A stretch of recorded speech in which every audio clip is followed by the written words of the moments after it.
প্রিয় দর্শকবৃন্দ, ভোটের দিনে একটি অদ্ভুত কাজ করা হয়। কাজটি না করেও উপায় থাকে না। একটির পর একটি মানুষের বাঁ হাতের বুড়ো আঙুল ধরা হয়, কালির প্যাডে চাপ দেওয়া হয়, তারপর 17A রেজিস্টারের নির্দিষ্ট ঘরে সেই ছাপ বসিয়ে দেওয়া হয়। বৃদ্ধ, কৃষক, কলেজ পড়ুয়া ছেলে মেয়ে, দিনমজুর সবার আঙুল একইভাবে আসে এবং একইভাবে যায়, কিন্তু প্রতিটি আঙুলের ছাপ আলাদা আলাদা হয়। একটিও এক হয় না বা হুবহু এক হয় না, এবং এই আলাদা হওয়াটাই এক অদ্ভুত আকর্ষণ তৈরি করে।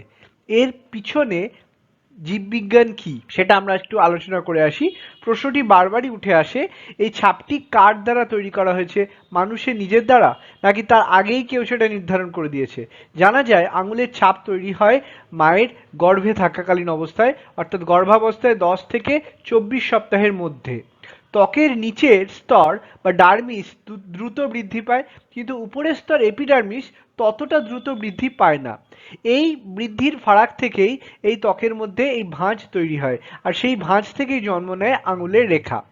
কিন্তু এই ভাঁজ কোথায় পড়বে, তা কতটা গভীর হবে, কোন দিকে বাঁকবে, এসব নির্ধারণ করা হয় গর্ভের সময় যে অ্যামনিওটিক ফ্লুইড আছে তার যে চাপ, তরল চাপ, আঙুলের নড়াচড়া, এমনকি ভ্রূণের প্রকৃত অবস্থান ইউটেরাসের মধ্যে তার অবস্থানের দ্বারা। বিজ্ঞানের ভাষায় একে বলা হয় ডেভেলপমেন্টাল নয়েজ। এই কারণেই অভিন্ন যমজদের ডিএনএ এক হলেও তাদের আঙুলের ছাপ কিন্তু এক হয় না। একই জিন, কিন্তু ভিন্ন ভিন্ন মুহূর্ত, অর্থাৎ তাদের ডেভেলপমেন্টাল নয়েজ এক একজনের এক এক রকম হয়। অর্থাৎ জিনোটাইপ শুধুমাত্র একটি নকশা তৈরি করে, ফিনোটাইপ তৈরি হয় কিন্তু পরিবেশের স্পর্শে। অর্থাৎ আমরা কি জানি যে জিনোটাইপ এবং পরিবেশ অর্থাৎ এনভায়রনমেন্ট, তাদের ইন্টারাকশনের ফলেই কিন্তু ফিনোটাইপ তৈরি হয়, আর আঙুলের ছাপ সেই ফিনোটাইপ বা সেই বাস্তব প্রকাশের এক অনন্য দলিল। শুধু মানুষের নয়, শিম্পাঞ্জি, গরিলা, এমনকি কোয়ালারও আঙুলের নিজস্ব ছাপ থাকে। গাছে ওঠার সুবিধার জন্য এই বৈশিষ্ট্য বিবর্তনের মাধ্যমে তাদের তৈরি হয়েছে। এমনকি জলে বেশিক্ষণ থাকলে আঙুল কুঁচকে যাওয়াও একটি কার্যকরী অভিযোজন হিসেবে ধরা হয়। অর্থাৎ শরীর কিছুই কিন্তু ভুলে যায় না।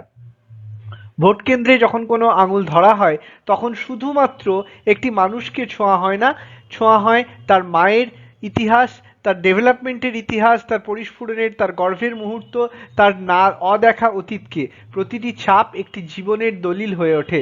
গ্রাম হোক অথবা শহর, রাজধানী হোক কিংবা একদম প্রত্যন্ত মফস্বল, টিপসইকে স্বীকৃতি দেওয়া হয়, কারণ এই ছাপ নকল করা যায় না। কিন্তু আধুনিক রাষ্ট্রে এই ছাপকে বর্তমানে ডেটায় পরিণত করা হয়েছে। আধার কার্ড, ভোটার কার্ড, পাসপোর্ট, সব জায়গাতেই এটি সংগ্রহ করা হয়। মোবাইলের অনেক অ্যাপ খোলার জন্য এই ছাপ লাগে, এই ডেটা লাগে। একটি জীবন্ত মুহূর্তকে একটি ফাইলে বন্দি করা হয়েছে। যখন আঙুলের রেখা মুছে যেতে শুরু করে, তখন সমস্যা শুরু হয় আমাদের। যন্ত্র বলে ছাপ মিলছে না, ফলে বন্ধ হয়ে যায় রেশন, আটকে যায় মানুষের ভাতা। একজন মানুষ নিজের অস্তিত্ব প্রমাণ করতেও ব্যর্থ হয়ে পড়েন। হাজার হাজার বছর আগে গুহার দেওয়ালে হাতের ছাপ রেখে যাওয়া হয়েছিল। তখন ভাষা ছিল না, তবুও বলা হয়েছিল আমি ছিলাম। আজও সেই একই কাজ করা হচ্ছে, পার্থক্য শুধু আগে মানুষ নিজে রেখেছিল, এখন রাষ্ট্র তা সংগ্রহ করছে। একটি শিশুর হাতের ছাপ এবং একটি মৃত মানুষের পায়ের ছাপ, দুটোর মাঝখানে রয়েছে একটি সম্পূর্ণ জীবন। ছাপ আগে থাক, ছাপ পরেও থাকে, মানুষটি শুধু মাঝখানে থাকে কিছু সময়ের জন্য। ধন্যবাদ।